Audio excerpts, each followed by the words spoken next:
watching TV the other day and I saw a great commercial for the Mormon church, and it was a chance to get a free Bible. All you have to do is phone the number up and get your free Bible. Great. So I wrote the number down, phoned them up, gave them my name, gave them my address, gave them my email address, which is imaginenoreligion@gmail.com. There was a bit of a clue there.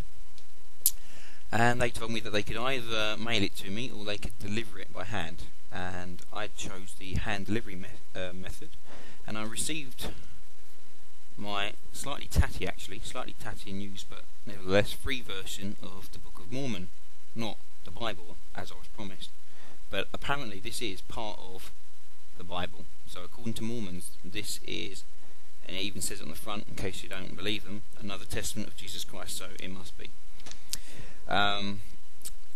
Now, most Christians don't believe this stuff, as in fact most of the world don't believe this stuff, but there's no surprise there. What is this? This is the Word of God, apparently.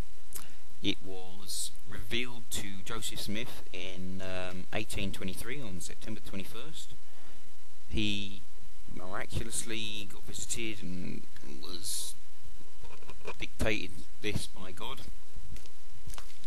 And it does read quite like the Bible. It's got all those kind of words in it, numbers down the side, 2 columns. It looks like a Bible, smells like a Bible, reads like a Bible. So I can't grumble. I do seem to have got a free Bible.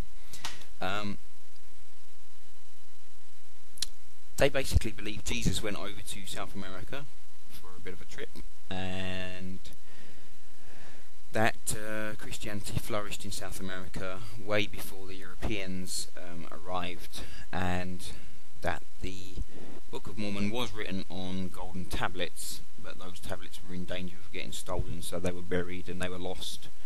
And fortunately, God decided to reveal this book again to Joseph Smith. So that's what they believe, and it was really quite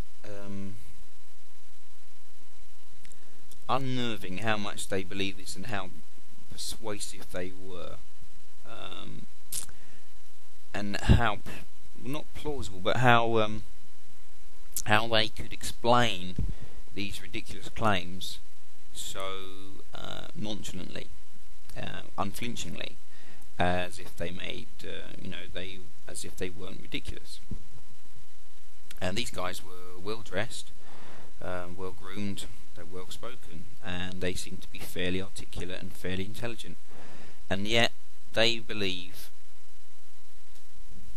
that this is the Word of God, in the same way that Christians believe the Bible is the Word of God and Muslims believe the Quran is the Word of God.